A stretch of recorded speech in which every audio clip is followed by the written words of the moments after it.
ассалому алайкум бинандагони гиромӣ. нашри муфассали барномаи ахборро бо муҳимтарин мавзӯъҳо манзури шумо мегардонем. имрӯз дар барнома мулоқоту музокироти сатҳи олӣ бо таҳкими риштаҳои ҳамкории мутақобила, натиҷаҳои сафари расмии асосгузори сулҳу ваҳдати миллии пешвои миллат президенти ҷумҳурии Тоҷикистон муҳтарам Эмомалӣ Раҳмон дар Италия. тоҷикистон кишвари дунявии ҳуқуқбунёд ва фарҳангсолор. натиҷаҳои таваҷҷӯҳи роҳбарияти давлату ҳукумат баҳри таъмини ҳуқуқу озодиҳои инсон. шумораи навбатии занону кӯдакони фирифташуда ба ватан баргардонида шуданд. ҳолати корхонаҳои азими саноатӣ дар шаҳру ноҳияҳои вилояти Суғд, оминҳои аз кор мондани хатҳои истеҳсолӣ ва оқибати он, мавқеи масъулин ва ниҳодҳои марбута бо зуҳури бетарафӣ. ноҳияи тоҷикобод, мушкилот берун аз ҳисобот, роҳҳои валангор, ғарами партов ва авҷи савдои кӯчагӣ. ҳалли масъала бардуши кист? аз ҳисобот то нишондод раванди ободониҳо дар шаҳри Бохтар, татбиқи тарҳҳо баҳри таъмини никоҳҳолӣ. эҳтимолияти навбатии табиӣ, ҳушдори кумитаи ҳолатҳои фавқулода, пешгӯи ҳаво барои рӯзҳои оянда. 25 апрел асосгузори сулҳу ваҳдати миллӣ пешвои миллат президенти ҷумҳурии Тоҷикистон муҳтарам Эмомалӣ Раҳмон дар доираи сафари расмӣ ба Италия дар шаҳри Рим мудири кулли созмони озуқаворӣ ва кишовардии созмони милали муттаҳид чу Донюйро ба ҳузур пазируфтанд. дар мулоқот аз ҳамкории муфид бо созмони озуқаворӣ ва кишоварзӣ қаноатмандӣ зоҳир гардид. президенти ҷумҳурии Тоҷикистон муҳтарам Эмомалӣ Раҳмон баъди мулоқот бо мудири кулли созмони озуқа ва кишоварзии созмони милали муттаҳид дар маросими муаррифии навъҳои тоҷикии зардолу, ангур ва хушкмеваи Тоҷикистон иштирок карданд. ҳамчунин пешвои миллат президенти ҷумҳурии Тоҷикистон муҳтарам Эмомалӣ Раҳмон бо намояндагони тоҷикони муқими Италия аз ҷумла донишҷӯёни тоҷик ва кормандони ташкилоту созмонҳои бонуфуз воқеъ дар ин кишвар мулоқоти самимӣ доир карданд. асосгузори сулҳу ваҳдати миллӣ пешвои миллат президенти ҷумҳурии Тоҷикистон муҳтарам Эмомалӣ Раҳмон дар доираи сафари расмӣ ба Италия дар шаҳри Рим мудири кулли созмони озуқаворӣ ва кишоварзии созмони милали муттаҳид чу Донюйро ба ҳузур пазируфтанд. дар мулоқот масоили ҳамкорӣ бо ин ниҳоди созмони милали муттаҳид дар самти рушди соҳаи кишоварзӣ баррасӣ гардид. аз ҳамкории муфид бо созмони озуқаворӣ ва кишоварзӣ қаноатмандӣ зоҳир карда шуд. изҳори итминон карда шуд ки бо талоши рӯзафзуни ҷонибҳо дар оянда низ рушди ҳамкорӣ ба татбиқи боз ҳам бобарори ислоҳоти кишоварзӣ дар ҷумҳурии Тоҷикистон амалисозӣ яке аз ҳадафҳои стратегии таъмини амнияти озуқаворӣ ва дар маҷмӯъ ба ҳадафҳои рушди устувор мусоидат хоҳад намуд. таъкид шуд ки беҳбуд бахшидан ва самаранокии соҳаи кишоварзӣ ва таҳкими рушди устувори ин бахш омили муҳими баландбардоштани некуаҳволии мардуми деҳот аст. ҷонибҳо омодагии худро барои идомаи робитаҳо ҷиҳати беҳсозии истифодаи заминҳои корам, пешгирӣ аз харобшавии онҳо ва ба истифода додани заминҳои нав иброз доштанд. дар доираи пешбурди сиёсати инкишофи иқтисоди сабзи Тоҷикистон, воридоти технологияҳои ниҳодпарварӣ баҳри барқарор намудани ҷангалзор, ҳифзи ҷангалу бутазор аз эрозия ва шусташавии заминҳо зарур шумурда шуд. тавре зикр гардид ҳоло миёни гурӯҳи кории Тоҷикистон ва созмони озуқаворӣ ва кишоварзӣ назди созмони милали муттаҳид барои ворид намудани чанде аз минтақаҳо ва маҳсулоти кишоварзии кишвари мо ба низоми мероси кишоварзии дорои аҳамияти ҷаҳонӣ ҳамкорӣ ба роҳ монда шудааст ва ояндаи наздик бояд самараҳои нахустини ин кори муштарак эълон гардад. дар доираи сафари расмӣ ба ҷумҳурии Италия асосгузори сулҳу ваҳдати миллӣ пешвои миллат президенти ҷумҳурии Тоҷикистон муҳтарам Эмомалӣ Раҳмон дар қароргоҳи созмони озуқа ва кишоварзии созмони милали муттаҳид дар шаҳри Рим дар маросими муаррифии навъҳои тоҷикии зардолу, ангур ва хушкмеваи Тоҷикистон иштирок карданд. иттилоъ дода шуд ки зардолу ҳамчун дарахти мевадиҳанда таърихи зиёда аз 4000 сола дошта, аз рӯи ақидаи олимон ҳудуди Тоҷикистон яке аз минтақаҳои пайдоиши он эътироф гардидааст. зардолу аҳамияти муҳими иқтисодӣ ва ғизоиву табобатӣ дорад. таркиби бои кимиёвии меваю донаки зардолу сабаб шудааст ки он ҳамчун ғизои парҳезӣ эътироф гардад. аз рӯи маълумоти оморӣ дар даҳсолаи охир дар саросари олам майдони боғоти зардолу ва истеҳсоли меваи он афзоиш меёбад. шароиту иқлими минтақаҳои Тоҷикистон барои парвариши зардолу мутобиқ аст. дар Тоҷикистон 64 000 гектар боғоти зардолу бунёд гардидааст ки аз он 50 000 гектарашро боғҳои ҳосилдиҳанда ташкил медиҳад. зимни муаррифии дарахти зардолу ва меваҳои тару хушки он иттилоъ дода шуд ки ҳамасола ҷумҳурӣ то 90 000 тонна хушкмева содирот менамояд ки бештари онро меваи хушки зардолу ташкил медиҳад. ҳамин тавр тоҷикистон дар қатори давлатҳои асосии истеҳсолкунандаи зардолу меистад. бояд гуфт ки танҳо дар 3 моҳи аввали соли 2024 аз тоҷикистон бори аввал ба ҷумҳурии Италия 66 тонна зардолуи хушк содир шудааст. таъкид гардид ки ҳукумати ҷумҳурии тоҷикистон бо созмони озуқа ва кишоварзии созмони милали муттаҳид ҳамкории пурсамар дорад. дар натиҷаи робитаи судманд якчанд навъҳои зардолу ба кишвари мо ворид гардидааст. дар охири маросим ба хотири таҳкими ҳамкорӣ ба роҳбарияти созмони озуқа ва кишоварзии созмони милали муттаҳид намунаҳо аз ниҳолҳои навъҳои гуногуни зардолу ва ангури тоҷикӣ тақдим карда шуд. дар доираи сафари расмӣ ба ҷумҳурии Италия асосгузори сулҳу ваҳдати миллӣ, пешвои миллат, президенти ҷумҳурии Тоҷикистон муҳтарам Эмомалӣ Раҳмон дар шаҳри Рим бо намояндагони тоҷикони муқими ҷумҳурии Италия аз ҷумла донишҷӯёни тоҷик ва кормандони ташкилоту созмонҳои бонуфуз воқеъ дар ин кишвар мулоқоти самимӣ доир карданд. зимни вохӯрӣ сарвари давлат муҳтарам Эмомалӣ Раҳмон нахуст аз ҳолу аҳвол, шароити таҳсил ва корашон пурсон шуданд.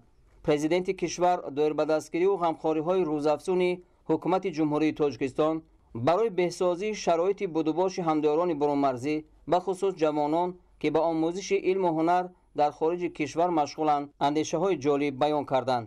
пешвои миллат муҳтарам Эмомалӣ Раҳмон донистани забонҳои хориҷӣ ва аз худ кардани нозукиҳои техникаву технологияи муосирро амри зарурӣ номиданд. таъкид гардид ки дар доираи сиёсати хориҷии ҳукумати кишвар ва ҳамкорӣ бо кулли ҷаҳон ҳамасола барои идомаи таҳсили ҷавонон квотаҳо ва барои муҳоҷирони корӣ санадҳои муҳими танзимкунандаи будубоши онҳо таҳия ва қабул мегардад. дар рафти мулоқот президенти ҷумҳурии Тоҷикистон муҳтарам Эмомалӣ Раҳмон ҳамчунин оид ба вазъи мураккаб ва зудтағйирёбандаи ҷаҳонӣ андешаронӣ карда ҷавононро ба ҳушёрию зиракӣ ва дӯстдоштани ватан даъват намуданд.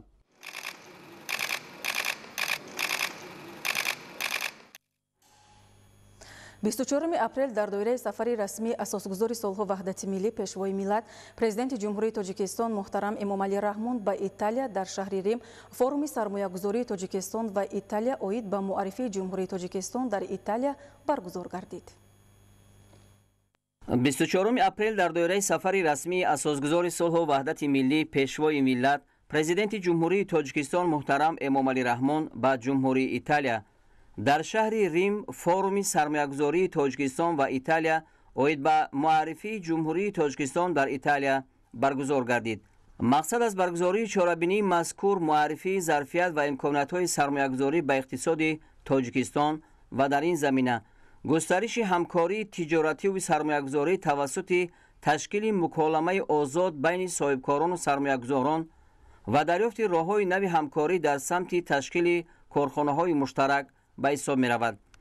дар чорабинӣ беш аз 150 ширкат аз ҳарду ҷониб аз ҷумла роҳбарон ва масъулони вазорату идораҳои давлатӣ ва соҳибкорону сармоягузорон, намояндагони ширкату корхонаҳои соҳаҳои гуногуни иқтисодиёти Тоҷикистону Италия иштирок намуданд.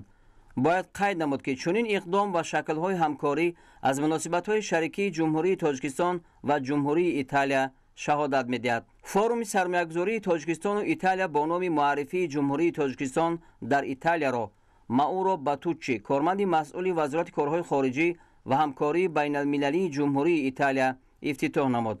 дар ҳамоиш имконияти ҳамкории доираҳои соҳибкорӣ ва сармоягузорони ду кишвар дар самтҳои саноат, инфрасохтор, кишоварзӣ, энергетика, хизматрасониҳо, технологияҳои иттилоотӣ ва дигар соҳаҳои афзалиятнок мавриди муҳокимаи ҷонибҳо қарор дода шуд. аз ҷумла имкониятҳои сармоягузории Тоҷикистон ва имтиёзҳо дар ин самт аз ҷониби раиси кумитаи давлатии сармоягузорӣ ва идораи амволи давлатии ҷумҳурии Тоҷикистон Раҳимзода Султон, имкониятҳои саноатии кишвар аз ҷониби вазири саноат ва технологияҳои нав Кабир Шералӣ ва имкониятҳои энергетикии ҷумҳурии Тоҷикистон аз ҷониби вазири энергетика ва захираҳои об Ҷумъат Далер муаррифӣ карда шуд. дар ҷаласа муовини вазири корхонаҳо ва истеҳсоли Италия Валентино Валентини, президенти агентии Италия оид ба савдо Матео Зоппас, намояндагони сатҳи баланди Саче Паоло Валерио ва Симест Франческа Аликата, роҳбарияти вазорат корҳои хориҷӣ ва мақомоти сармоягузориву тиҷоратии Италия иштирок намуда, зарфияту имкониятҳои сармоягузориро дар Тоҷикистон баланд арзёбӣ намуданд. зимнан роҳбарият ва намояндагони ширкатҳои Вибилд ва Карьера аз таҷриба ва фаъолияти ширкатҳои итолиёвӣ дар Тоҷикистон ба иштирокчиёни ҳамоиш маълумоти муфассал пешниҳод намуданд.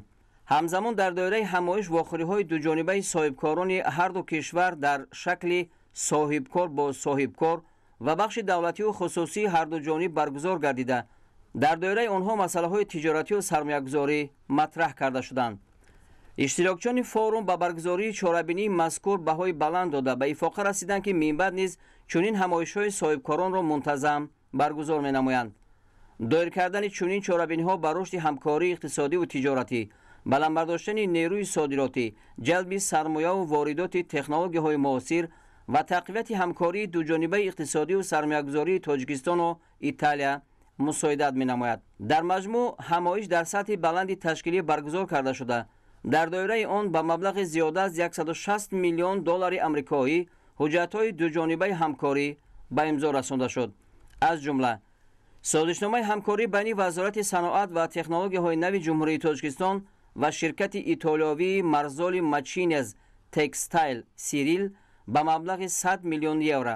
созишнома байни ширкати ватании Ғайюр-гурӯҳ ва ширкати итолиёвии Саккоми Имола ҷиҳати бунёди хати истеҳсоли маҳсулоти сафолӣ дар Тоҷикистон ба маблағи 35 миллион доллари амрикоӣ. созишнома байни ширкати тоҷикистонии Green Foods ва ширкати итолиёвии Anselmo Imprianti Сирил ҷиҳати ба роҳ мондани хати истеҳсоли макарон ба маблағи 1 миллион 778 ҳазор евро.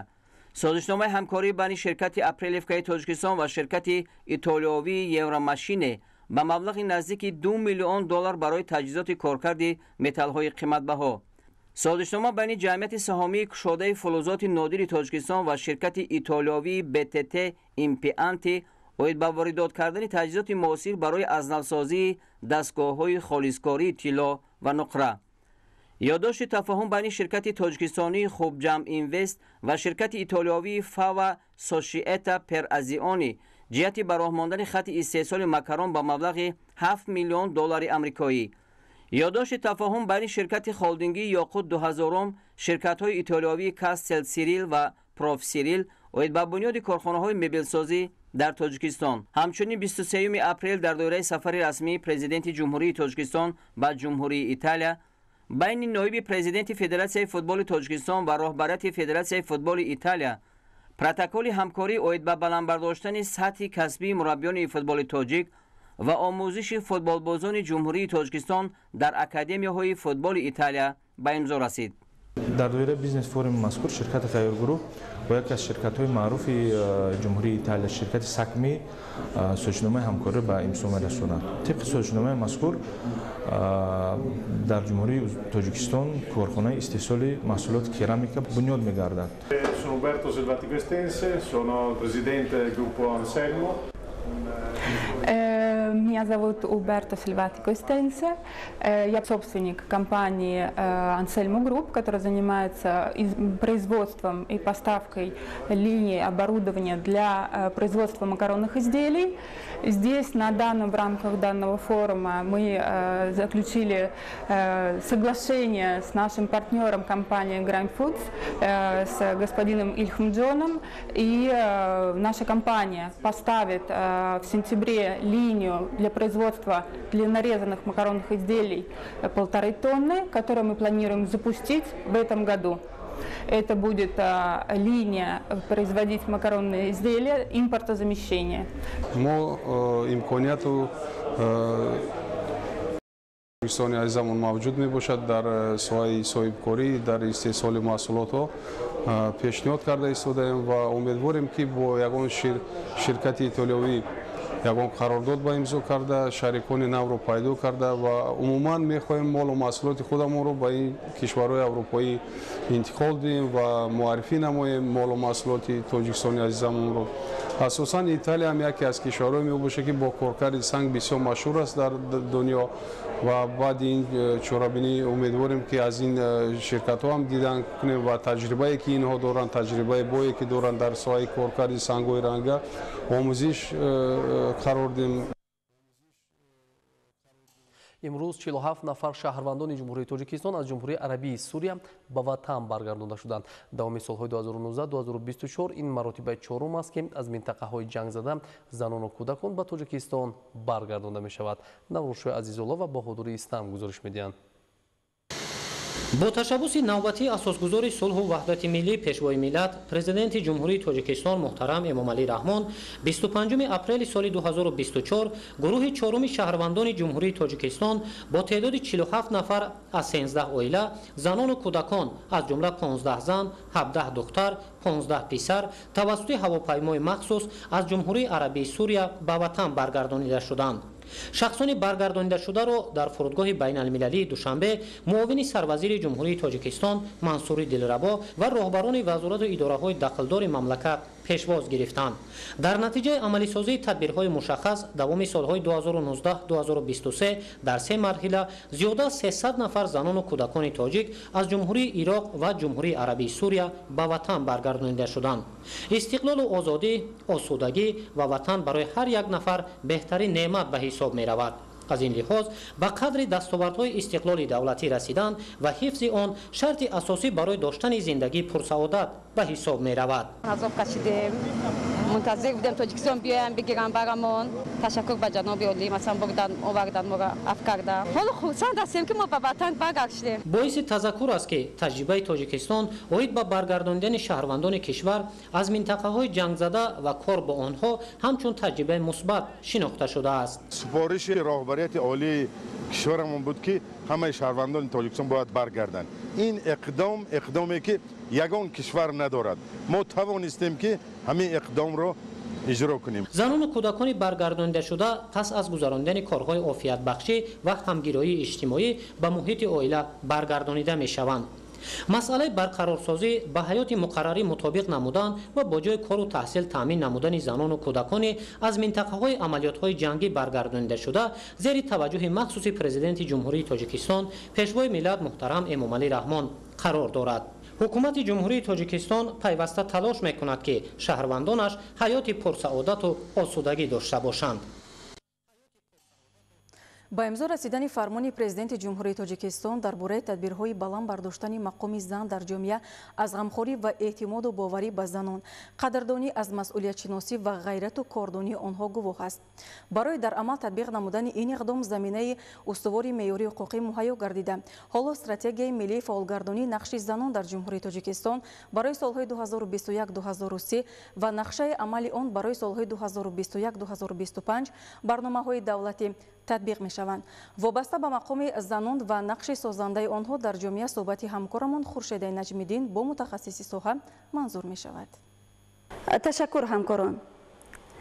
بلند برداشتن معرفت سیاسی و حقوقی زنان جوان دختران در محور سیاست پیشگرفته دولت حکومت قرار دارد. استقلالیت به زن تاجیک امکان داد همچون شخص فعال و مبارز در راه تشکل و بنیاد دولتداری ملی و قوه صادق و سازنده در پیشرفت جامعه سهم گذار باشد. حالا در استودیوی تلویزیون تاجیکستان با ما قرار دارند کارمند کمیته کار با زنان و عائله نزد حکومت جمهوری تاجیکستان باقیگل اسلامزاده. خوش آمدید. بلند برداشتن مقام و منزلت زن در دوران صاحب استقلالی از نگاه شما. تشکر زیاد. محض مقام و منزلت زنان و بانوان در دوران صاحب استقلالی خیلی بالا رفت و این است که در اساس فرمان پرزیدنت جمهوری تاجیکستان برای ما زنان و بانوان فرمان تقدیر ساز هم گویم خطا نمیکنیم. فرمان پرزیدنت جمهوری تاجیکستان درباره بلند برداشتن تدبیرهای مقام زن در جامعه بود که در اساس آن همین فرمان مذکور زیاده از 60 سندهای معیاری حقوقی به تصویب رسیدند که اقدامهای نجیبانه پیشوای معظم ملت بود که از سال 2006 این جانب در نزد کمیته کار با زنان و عائله نزد حکومت جمهوری تاجیکستان گرانت های پرزیدنت جمهوری تاجیکستان تأسیس داده شده است که همه ساله 80 لایحه های مقصدناک دستگیری می‌یابد که عین زمان در تمام قلمرو کشور علاقه کارخانه های خردمیانه استحصالی تأسیس داده شده است که برای زنان و بانوان جایهای نوی کاری مساعدت می‌نماید و در برابر آنکه امروز زنبانوی تاجیک رسالت مادری رسالت همسری را به عهده دارد و ببینید که باز آن همون رسالت راهبری را امروز سربلندانه اجرا نموده ایستاده است. خوب، در شرایط زود تغییر یابنده جهان معاصر رسالت زن مادر تاجیک از چی عبارت باید باشد؟ پیش از همه ما باید آن همون تاکیدهای پیشوای معظم ملت که نسبت به زنان و بانوان نسبت به جوانان دارد، آن همون هوشیاری و زیرکی را امروز پیش از همه ما از دست ندهیم. چون که امروز ببینید چقدر دستگیری ها، چقدر آن همون شرایط ها برای زنان و بانوان فراهم آورده شده است. از سال 1997 تأسیس کوتا های پرزیدنتی، استیپندیا های پرزیدنتی، تأسیس چقدر مؤسسه های تعلیمی برای زنان و دختران، مرکز زنان سرور، مرکز تعلیمی چراغ هدایت که در نزد کمیته کار با زنان و اولای نزد حکومت جمهوری تاجیکستان از سال 2008 تأسیس داده شده است که با تمام شرایط ها برای دختران یتیم و نیم یتیم با جای خواب، سه و خوراک و همزمان در برابر این به کسب آموزی، هنر آموزی، زبان آموزی جلب گردیدند. در این زمینه میخواستیم نقش زنان تاجیک را در تعلیم و تربیت فرزند چگونه ارزیابی میکنید؟ این یکی از قانون‌های می باشد که سری وقت و به مورد روی کار آمده است. اجرای آن برای هر یک نفر ما حتمی می باشد و سر این دو قانون ملی ما بی‌طرف نباشیم. چون تعلیم و تربیت من فکر میکنم که محض از خانواده، از عائله سرچشمه میگیرد و امروز سه عاملی که امروز باید در همبستگی کار و فعالیت دارند، یعنی که عائله، مکتب و جامعه، یعنی در همکاری زیچ و پیوسته باشند. بهر تعلیم و تربیت فرزندان نورس، بهر پیشگیری عامل‌های نامطلوبی که امروز از جانب برخی از جوانان سر میزند، پیش همین راهی عامل‌های نامطلوب رو باید که ما در یک جایگی، در همبستگی، یعنی که برطرف نماییم. دستاوردهای زنان و بانوان تاجیک در دوران استقلالات دولتی، در دوران صاحب استقلالی مقام و منزلت زنان و بانوان، دستاوردهای زنان و بانوان خیلی بالا رفت و ببینید امروز در تمام ساحه‌های مختلف جامعه امروز زنان و بانوان ما فعالیت گسترده دارند و پیش از همه امروز ببینید زن بانوی تاجیک صاحب کار است، زن بانوی تاجیک آموزگار است، طبیب است. قبول برنامه دولتی تربیت، انتخاب و جابجاگذاری کادرهای راهبری کننده اسباب زنان و دختران بالیاقت برای سالهای 2023-2030 که با قرار حکومت جمهوری تاجیکستان به تصویب رسید، در اساس همین برنامه مذکور ببینید همه ساله یک قطار کورس‌های آموزشی، سمینارهای آموزشی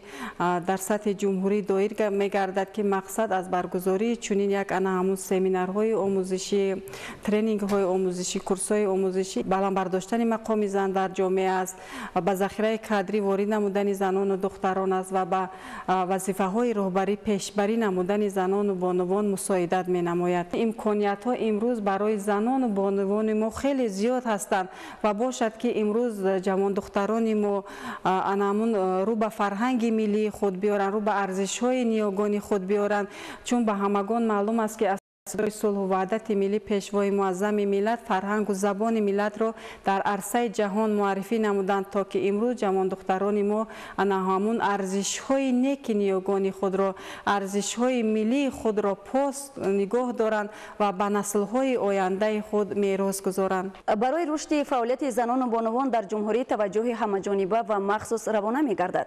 برای آماده سازی کادرهای صاحب تخصص در رشته‌های اقتصادی با دستگیری به واسطه پیشوای معظم ملت محترم امامعلی رحمان کوتاهای پرزیدنتی تأسیس داده شد. این برای زیاد شدن داخلشوی دختران و مؤسسه‌های تحصیلات عالی و بیشتر گردیدن شماره زنان در وظیفه‌های راهبری کننده و نقش بیشتر گذاشتن و در تحکیم رشد جامعه زمینه مساعد فراهم آورد. در زمان صاحب استقلالی زیاده از 11,000 نفر دختران ناحیه و دهات دوردست با کوتای پرزیدنتی مؤسسه‌های تحصیلات عالی را ختم کرده امروزها در ساحه‌های گوناگون حیات مملکت سهم فعال گذاشته ایستادند.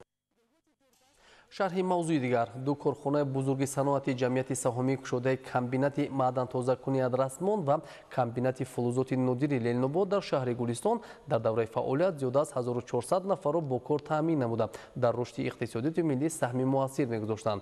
اما داومی چند سال است که این کارخانه ها از فعالیت باز مانده است. تفصیلات در گزارش محمود احمدزاده. جمعیت سهامی کشادی کمبینات معدن‌تازه‌کنی ادرسمون و کمبینات فلزات نادر لعل‌آباد منسوب به وزارت صنعت و تکنولوژی‌های نو جمهوری واقع در شهر گلستان دوام قریب 10 سال است که فعالیت ندارند. در این کارخانه‌های استخراج، کارکرد معدن و استحصال ریگ کوارتزی زیاد از 1400 نفر کارگران و متخصصان قبلا فعالیت می‌کردند و در محل زیست با جای کار تامین شده زندگی خویش را پیش می‌بردند. کمبینات معدن‌تازه‌کنی ادرسمون در جماعت شهرک ادرسمون شهر گلستان از حساب اشیاء خام کان‌های کانی منصور شرقی و غربی در دوام سال‌های 2007 تا آخر سال 2012 فعالیت داشت و حجم استخراج و کارکرد موافق معیار پیش می‌رفت. از سال 2013 شرکت کازینوست مینرال استحصالات را کاهش داده عهده‌داری‌ها در سمت زیاد نمودن حجم استحصال پرداخت‌ها را اجرا نکرد و این باعث از فعالیت باز ماندن کارخانه شده. بعد قطع سازشنامه کارخانه به توازن کمیته دولتی سرمایه‌گذاری و اداره اموال دولتی جمهوری تاجیکستان گذرانیده جهت نگهداری و فعالیت منبعدی کارخانه وزارت صنعت و تکنولوژی‌های نو جمهوری مسئول میباشد. بنا به اطلاع راهبر کارخانه در روند فعالیت 680 نفر کارمندان با جای کاری تامین بودند و بعد از فعالیت باز ماندن کارخانه برای جلب سرمایه گذاری و فعالیت دوباره کارخانه کوشش ها به خرج داده شده امروز ثمر ندادند. اما طوری که عیان است این کارخانه هنوز کار نمی کند و جهت آغاز فعالیت دوباره آن نیز در چنین وضع و حالت نامعینی سخن گفتن و امیدوار بودن بر وقت است. کارخانه دیگر استخراج و کارکرد اشیاء خام طبیعی کمبینات فلزات نادر لعل‌آباد واقع در جماعت شهرک چهارراه شهر گلستان واقع است که در گذشته با اقتدار پررو فعالیت نمودن آن 700 نفر با کار تامین بودند. این کارخانه کلان استخراج، کارکرد و استحصال ریگ کوارتزی محصولات واردات عوض کننده و به صادرات نگرانیده شده استحصال میکرد. امروز در این کارخانه به جز از پاسبان دیگر کسی فعالیت نمیکند. ساکنان جماعت شهرک چهارراه اظهار داشتند که یک وسیله تأسیس یافتن شهرک بنیاد این کارخانه بوده. ساکنان نیز اساساً در اینجا با کار تامین بودند و رشد شهرک نیز از کار کارخانه بیشتر وابستگی داشت. از این کارخانه کلان دارای انشاءات یاری رسان بنابر چندین سال فعالیت نداشتن از دور یک مکان ویران و خراب را میماند. از جمله بنای تعمیرگاه تجهیزات ضروری برای کارخانه در چنین حال و هوا قرار دارد. راهبر کارخانه حاضر نشد که به سوال ما جهت دوباره به فعالیت آغاز نمودن کارخانه پاسخی عمیق دهد.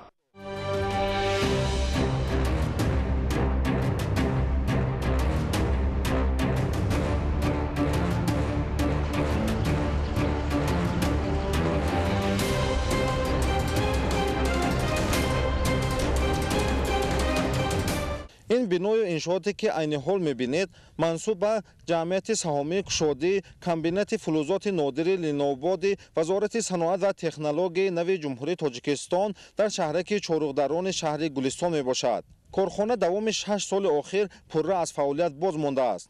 تا 6 سال پیش کارخانه تنها با اقتدار تا 30% فعالیت میکرد که نزدیک به 90 نفر شهروندان با جای کاری تامین بودند. اگر کارخانه پررو فعالیت نماید تا 700 نفر شهروندان با جای کاری تامین میشوند. در جمهوری تاجیکستان ذخیره‌های طبیعی زیاد بوده جهت استفاده ثمرناک آن تدبیرها عملی میشوند. فعالیت کارخانه مشترک زرافشان، تلپاگال، زرنثار و دیگر کارخانه‌های استخراج و کارکرد معدن کوهی که در حدود ولایت سوخت فعالیت دارند عامل رشد ساحه صنعت، بهتر شدن سطح اقتصادی و به کار تامین نمودن اهالی به حساب می‌روند. ذخیره‌های بای معدن کانی منصور غربی و شرقی در جماعت شهرک ادرسمون، اینچنین اشیاء خام برای استحصال ریگ کوارتزی در جماعت شهرک چهارراه با به فعالیت آغاز نمودن این دو کارخانه عظیم صنعتی اگر همه‌جانبه استخراج و کارکرد صورت گیرد، جایهای کاری به وجود آمده اقتدار صادراتی تقویت می‌یابد که به منفعت اقتصاد ملی و رشد اجتماعی اقتصادی مساعدت می‌کند. محمود احمدزاده، الیاس باباجان، شهر گلستان، اخبار. дар даврони соҳиби истиқлолии ҷумҳурии тоҷикистон ноҳияи тоҷикобод ба дастовардҳои назаррас ноил гардид. дар ноҳия биноҳои хуштарҳу замонавӣ ва роҳҳои автомобилгарди нав ва дигар иншоот бунёд ва ба истифода дода шуд. вале ба далели бетаваҷҷӯҳии масъулин бештаре аз роҳҳои маҳаллӣ вайрону валангор гардидааст. идомаи мавзӯъ дар гузориши ҳамкоронамон аз ноҳияи тоҷикобод. در ناحیه تاجیک‌آباد بعضی کمبودی‌ها به نظر می‌رسند.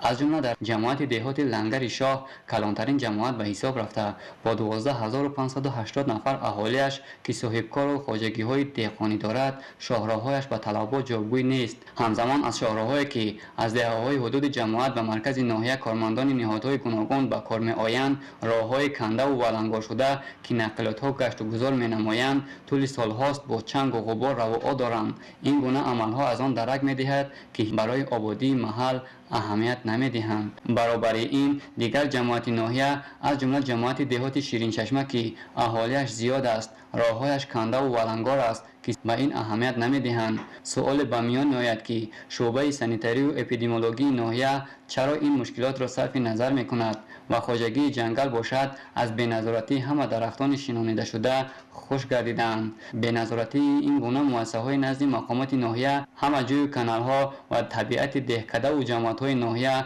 پر از پرتوهای سخت معیشی می‌باشند که شاید بیماری‌های سیریاتی از این گونه حالت روی دهند. برای اصلاح وضع ناگوار محیط زیست و پیشگیری کردن خرابشوی من بعد آن در نوبت اول با راه جدی کم کردن پرتوها، نهالشنانی و کبودیزارکنی و استفاده عاقلانه ذخیره‌های آب، یعنی به خاطر نجات طبیعت و انسانیت تدبیرهای بی‌تأخیر و مؤثر اندیشیم. بختیار عبدالرحیم، بحرالدین اسمان‌الدین برای برنامه اخبار. 25 اپریل در باغ کوروش کبیر شهر دوشنبه فستیوال بازی‌های ملی ورزشی و چرابینی‌های فرهنگی فراغتی تحت عنوان نبودهای ملی ورزش رکن اساسی فرهنگ ملی دایر گردید. توجه نمایید.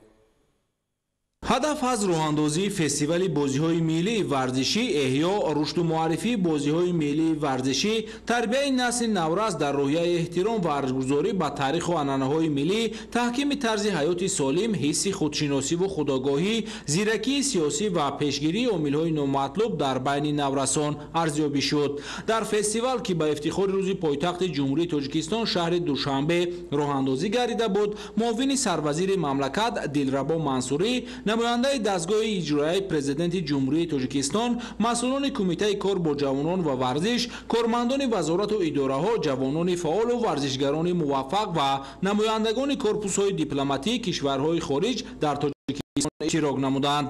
امروز در فستیوال بازی‌های ملی ورزشی مکتب‌های ورزشی شهر دوشنبه با نمایش بازی‌های گوناگون ملی ورزشی اشتراک فعالانه داشتند. در زمان صاحب استقلالی با تشبث و دستگیری‌های همه‌جانبه اساسگذار صلح و وحدت ملی پیشوای ملت پرزیدنت جمهوری تاجیکستان محترم امامعلی رحمان بازی‌های ملی ورزشی ما رشد و احیا گردیدند. گشتین ملی مقام بین‌المللی را صاحب گشت. مقصد از برگزاری فستیوال بازی‌های ملی ورزشی این رشد و معرفی نمودهای گوناگون بازی‌های ملی میباشد و به این وسیله در عرصه بین‌المللی معرفی تاریخ کهن مردم تاجیک و فرهنگ ملی تاجیکان است. علاوه بر این رشد و تحکیم بازی‌های ملی ورزشی برای بیداری خودشناسی نسل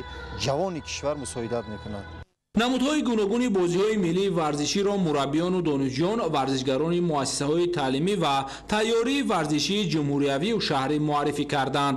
ضمن برگزاری فستیوال بازی‌های ملی ورزشی بیشتر از 50 نمود بازی ملی ورزشی با طرز و اصول محلی به نمایش گذاشته شد. برگزاری فستیوال جهت احیا نمودن بازی‌های ملی ورزشی و به این وسیله معرفی نمودن فرهنگ، تمدن و تاریخ خلق تاجیک به جهانیان مساعدت عمیق می‌نماید. راه‌اندازی این چاره‌بینی مهم و ثمرآور دارای غایه‌های بی‌نظیر و به‌همتا که به انسان تخیلات بای و رنگین می‌بخشد، از اقدامات شایسته و سازنده پیشوای ملت پرزیدنت جمهوری تاجیکستان محترم امامعلی رحمان سرچشمه می‌گیرد.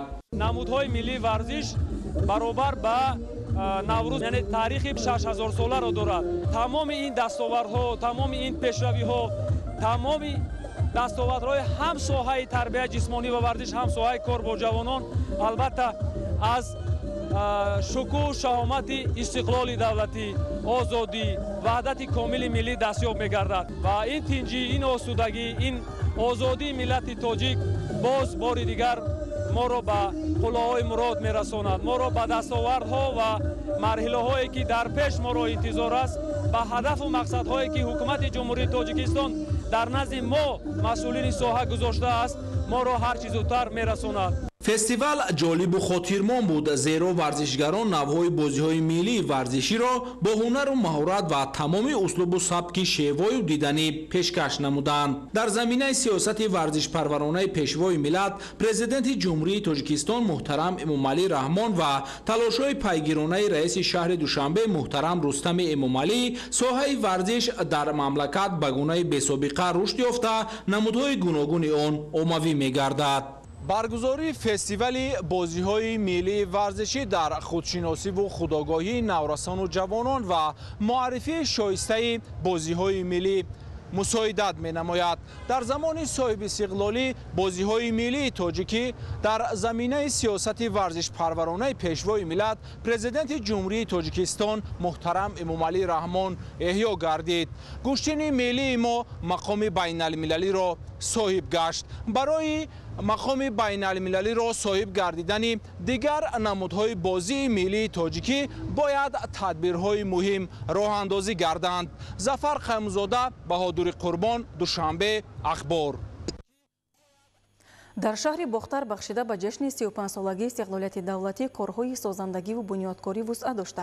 марҳила ба марҳила иншооти гуногун таъйинот сохта мавриди истифода қарор дода мешавад. гузориши ҳамкорони мо дар ин хусус. طبق نقشه چاره‌بینی‌های حکومت جمهوری تاجیکستان در سمت آبادانی و سازندگی بخشیده به جشن 35 سالگی استقلال دولتی در شهر باختر از جانب مقامات محلی در همکاری با ساکنان و صاحبکاران اقدام‌های زیادی بنیادکاری راه اندازی کرده شده، مرحله به مرحله انفراساختار شهرداری مکمل و به طلبات زمان جوابگو گردانیده می‌شود. با جانبداری از سیاست اجتماعی حکومت مملکت و تشبث و هدایت‌های راهبر دولت در سمت دستگیری قشر نیازمند جامعه با تشبث صاحبکاران وطنی عائله صاحب‌ها در محله خطلان شهر باختر کارهای ساختمانی در بینای بلند آشیانه استقامتی که برای عائله‌های کارمندان حفظ حقوق، ساحه معارف و تندرستی نیازمند و تالار ورزشی زمانوی آغاز گردید. ضمن معرفی لایحه انگاروی انشاءات مذکور اطلاع داده شد که بینای استقامتی در مدت 1 سال و تالار ورزشی در مدت 6 ماه ساخته به استفاده داده می شوند. طور ساکنان محل ابراز می نمایند دوام یک چند سال اخیر با تشبث صاحبکاران وطندوست و آبادگر عائله صاحب‌ها اقدام‌های زیادی آباد مانند تعمیر دروازه درآمدگاه محله با نقش و نگار ملی، سفالک پشت نمودن همه راهروهای محله، عوض کردن سیمچوب‌ها با سیمچوب‌های زمانوی، با پررگی بر روشن‌نمایی زمانوی تامین کردن کوچه‌ها، رنگ و بار کردن بیناهای بلند آشیانه استقامتی، با پررگی تعمیر و از نوسازی و با تجهیزات تعلیمی تامین نمودن مؤسسه تحصیلات میانه عمومی رقم 7، تعمیر و از نوسازی بیناهای یاری رسان در نزد بیناهای بلند آشیانه استقامتی و تعمیر ورزشگاه محله پر را به انجام رسانیده شده است که در بهداشت شرایط کار و روزگار ساکنان محل مساعدت نموده ایستاده است. از جانب صاحبکاران محل عائله صاحب‌ها خانه‌های بلند آشیانه با پررگی از تعمیر کپیتالی برآورده شدند. راهروها از نوسازی کرده شده ایستادند.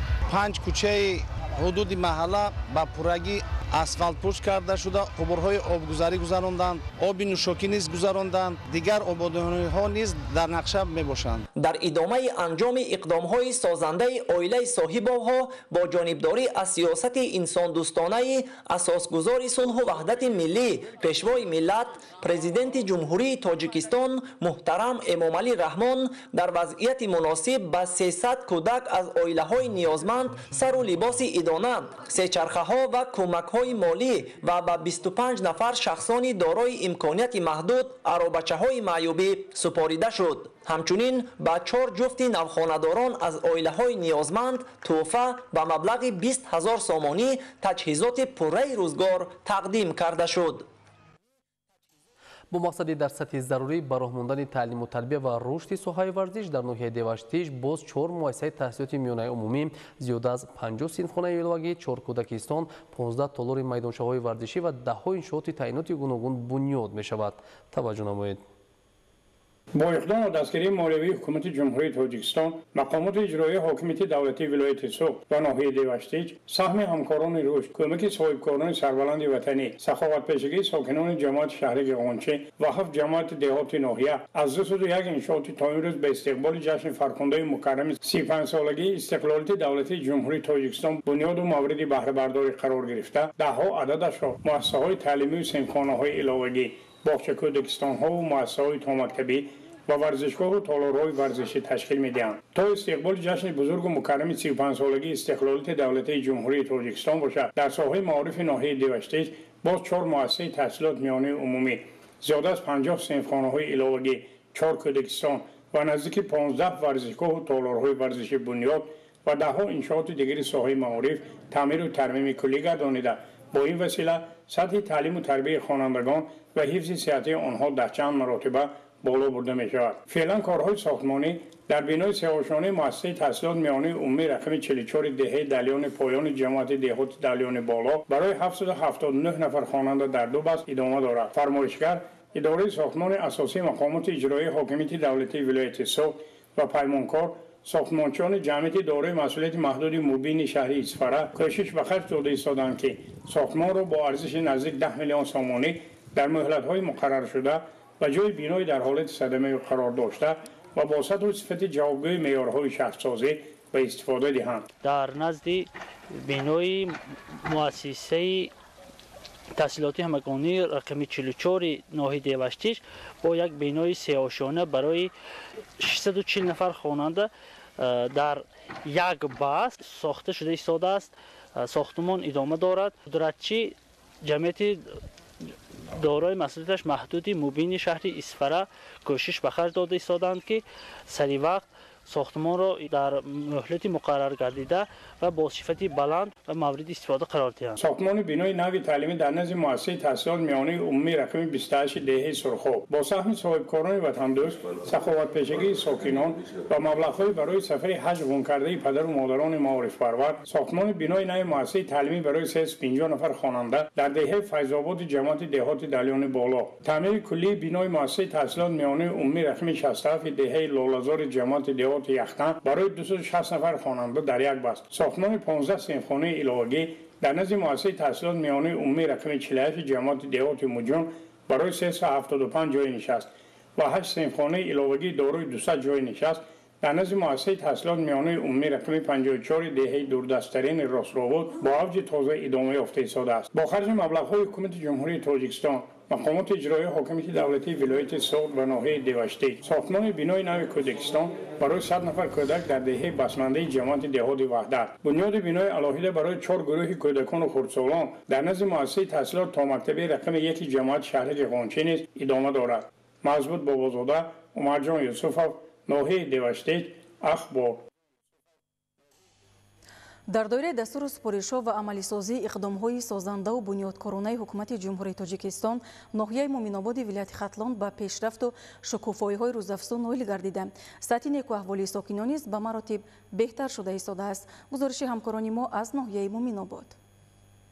با مناسبت استقبال سزاوار از جشن 35 سالگی استقلالیت دولتی در ناحیه مومن‌آباد ولایت ختلان، بنیاد 200 انشاءات به نقشه گرفته شده است که حالا کارهای سازندگی و بنیادکاری در محل انشاءات ساخته شونده مرام تازه کسب نموده، مرحله به مرحله انشاءات تعییناتی گوناگون بنیاد و مورد بهره برداری قرار داده می‌شوند. این همه آبادانی و بنیادکاری‌ها ثمره استقلالیت دولتی بوده، پیش از همه از تشبس‌های نجیبانه پرزیدنت کشور محترم امامعلی رحمان سرچشمه می‌گیرند. همچنین مقامات اجرایی حکومت دولتی، صاحبکاران و نماینده حکومت جمهوری تاجیکستان در ناحیه مومن‌آباد در همدستی با ساکنان محلی در عملی ساختن تدبیرهای سازنده و پیشرفت و شکوفایی این گوشه وطن سهمی نظر است دارند. برای مرحله به مرحله ساخته و استفاده دادن انشاءات‌های مذکور از طرف مقامات اجرایی حکومت دولتی ناحیه مومن‌آباد نقشه چورابینی‌ها ترتیب داده شده است که در سال 2022 20 انشاءات و در سال 2023 30 انشاءات.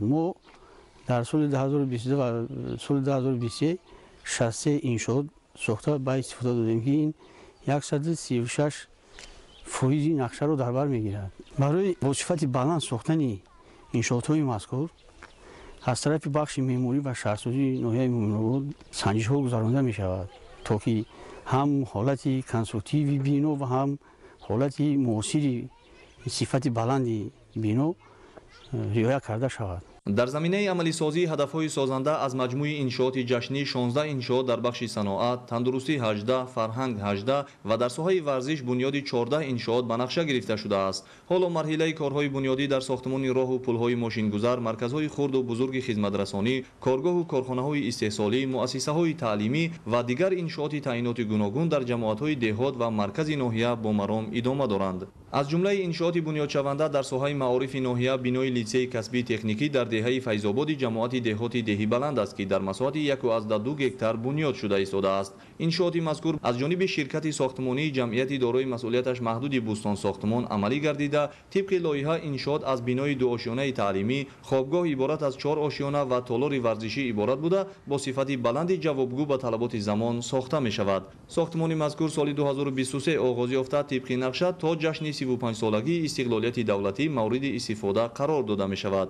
بعد با استفاده دهی انشاءات مذکور امکان مساعد علم آموزی و صاحب کسب گردانیدن نسل آینده ساز و تأسیس جایهای نویکاری فراهم می گردد. با مقصد سزاوار استقبال گرفتن جشن 35 سالگی استقلالیت دولتی جمهوری تاجیکستان در ناحیه مومن‌آباد کارهای ساختمانی در همه بخش‌ها با مرام ادامه دارد. با ساخته و استفاده دادن انشاءات‌های مذکور در همه بخش‌ها شرایط‌ها خوب و مساعد می‌شوند. با مورد بهره برداری قرار گرفتن انشاءات گوناگونی به نقشه گرفته شده و افزایش استحصالات رشد تمام ساحه‌های خواجگی خلق به طور بی‌سابقه تامین گردیده سیمای ظاهری ناحیه باز هم زیبا و نظرآور می‌شود. اینچنین شرایط بهتر زندگی و فعالیت برای ساکنان فراهم می‌گردد.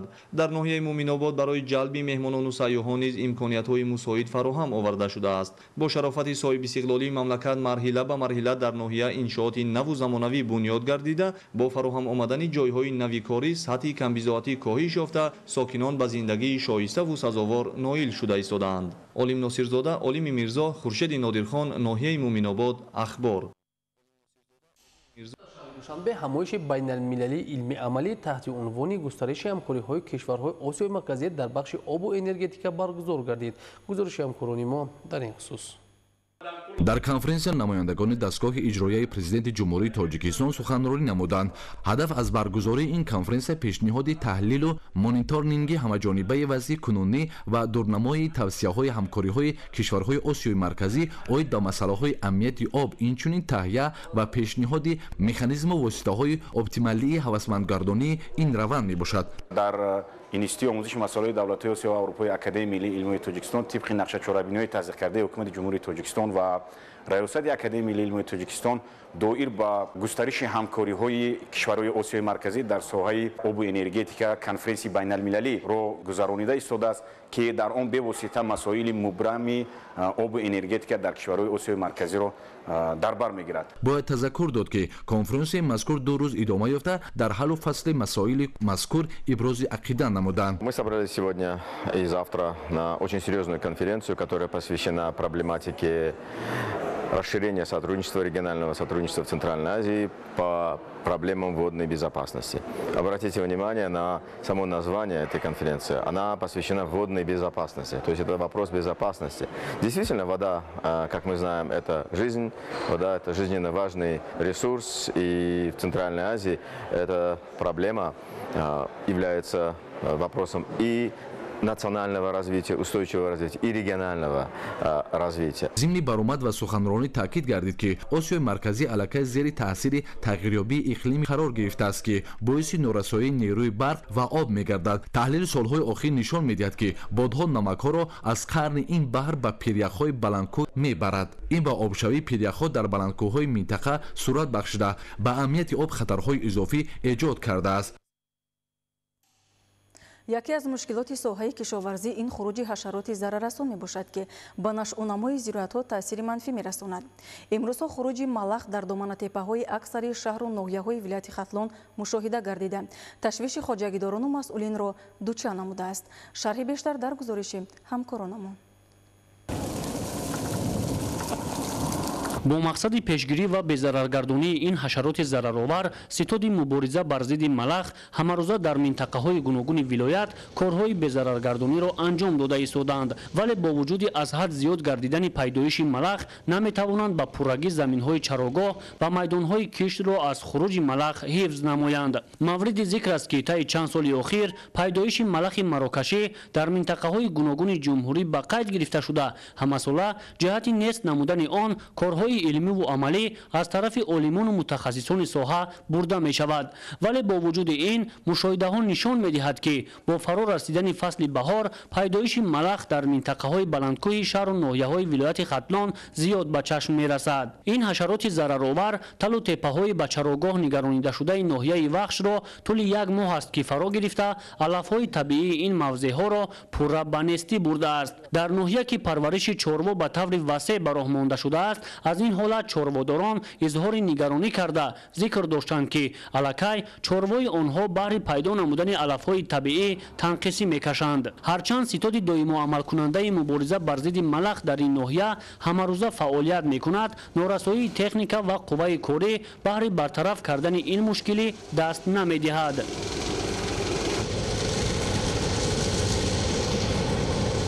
муддати як моҳ зиёд шудааст ки мубориза бар зидди малах бурдаистем. Малах ба чунон авз гирифтагие ки техникамон камта камчинӣ кардааста. Мо фақат нами овеха дорем таки дар теппакӯлҳо буромада наметавона як мошин дорем. Бо вуҷуди ин ҳами коркар кардаистем. Малах аз сабаби хушксолӣ омадан ҳама аз кӯҳ фаромадагӣ ҳар як дарада ду се бори рӯйҳам коркарди бар зидди малах кардистем. зимни наворбардорӣ мушоҳида гардид ки хуруҷи малах имсол нисбатан зиёд гардида ҷиҳати пешгирии он аз масъулин масъулияти бештарро тақозо менамояд. طبق معلومات ستاد مبارزه بر ضد ملخ در ناحیه وخش تا امروز این حشرات ضرررسان بیش از 7000 گکتار را فرا گرفته. تا حال از جانب این نهاد میدان 3000 گکتار آن به ضرر گردانیده شده است. اگر پیش روش نگیریم ممکن که بین یک هفته اگر کوسر خاک شود همش به خوجگی دهخانی میرود. اینک در موضع همین موازی اینک سینی چهارشنبه بزرگ جماعت شهرکی کیرو جماعت رودکی بیسولگی جماعت مشهد به حد از خروج گرفتگی اگر یاردم ای بالا نشد پین امسال نابود کنند. ما زیاده 7785 گکتار باید بزنیم. قریب 3000 گکتار زمین حاضر است توزیع شد. چونین حالت پیدایشی به سابقه ملخ قریب که در همه شهر و ناحیه‌های منطقه ولایت جای داشته با استفاده از امکانات گروه کاری ستاد مذکور تدبیرهای نابودسازی این حشرات خسارات آور را عملی کرده ایستادند. باید ذکر نمود که در این برابر خواجگیداران و کشاورزان شهر و ناحیه‌ها را میباید در برطرف نمودن این مشکلات کناره‌جویی نکرده در همبستگی کارهای پیشگیری و بی‌ضررگردانی را جانب نمایند، زیرا با چنین روند پهنشوی ملخ مراکشی برای رسانیدن خسارات کلان اقتصادی در مملکت باعث می‌گردد. از سبب بسیار خواجگی‌هایی که از شهرنامه‌ای گرفتگان بسیار از کار نکردند. نمی‌دونم که هم آدم شد آب تشکیل کنیم و بزنیم. ما یه ماشین داریم حاضرش در که ویرون شده. خب وجودی هم که دیگر جا آورده کم کم زده استیم نکی تقسیم و وزمینه. سمندر شویف اسکندری سعید ولایت خدلان اخبار. در اساس معلومات متخصصان اجنسی آب و هواشناسی روزهای 26 تا 28 اپریل سال جاری وضع هوا نامساعد باقی مانده. باریدن باران با شدت پیشگویی می شود. ساختارهای داخلدار مملکت و به واسطه خود شهروندان باید وابسته به تغییرابی وضع هوا در این روزها احتیاطکار باشند. شرح بیشتری موضوع در گزارشی نوبتی. طبق اطلاع متخصصان اجنسی آب و هواشناسی مملکت روز 25 اپریل سال جاری در ناحیه‌های علاهیده کوهی جمهوری با سبب آبشاری با شدت قبطی برف سر زدن ظهورات سیل پیشگویی کرده می شود. در اساس معلومات روزهای 26 تا 28 اپریل در جمهوری وضع آب و هوا ناستوار پیشگویی شده بارشات باران در نظر است. در این روزها در ولایت مختار کوهستان بدخشان بعضی ناحیه‌های ولایت خطلان سوق و شهر و ناحیه‌های تابع جمهوری باران با شدت می‌بارد. با استثنا از ولایت مختار کوهستان بدخشان дар ноҳияҳои алоҳида ба амал омадани раъду барқ ва боридани жола аз эҳтимол дур нест. дар робита ба ин кормандони кумитаи ҳолатҳои фавқулода ва мудофиаи гражданӣ назди ҳукумати ҷумҳурии тоҷикистон аз шаҳрвандон даъват ба амал меорад ки дар ин рӯзҳо эҳтиёткор бошанд. бояд қайд намуд ки дар натиҷаи боришоти борони пӯшидат ки рӯзҳои 28 апрел дар ҳудуди мамлакат ба ғайр аз истиснои вилояти мухтари кӯҳистони бадахшон эҳтимолияти фаромадани тарма, эҳтимолияти аз он ҷумла омадани сел, сангрезиш ва аз он ҷумла яч хеле хавфаш баланд мегардад. ғайр аз ин бояд қайд намуд ки дар натиҷаи боридани боронҳои пӯшидат эҳтимолияти рух додани ҳодисаҳои табиӣ аз қабили раъду барқ ва аз он ҷумла жоло ҳам низ хеле зиёд мегардад ва дар ин робита кумитаи ҳолатҳои фавқулода ва мудофиаи гражданӣ назди ҳукумати ҷумҳурии тоҷикистон ҷиҳати пешгирӣ намудани ҳодисаҳои нохуш вобаста ба тағйирёбии боду ҳаво ва эҳтимолияти рух додани ҳодисаҳо аз он аҳолие ки дар доманакӯҳ ва кӯҳсор зиндагӣ мекунанд ва онҳо мерасонанд ки дар ин рӯзҳои аз рӯзи 26 то 28 апрел аз роҳандозии корҳои зерин ин ҳам бошад корҳои саҳроӣ баровардани чорваи худ ба чорагоҳҳои кӯҳӣ ва аз он ҷумла махсусан мо муроҷиат мекунем барои ҷамъоварии он зироатҳое ки дар доманакӯҳҳо ва кӯҳҳо ҳастанд балки худдорӣ кунанд.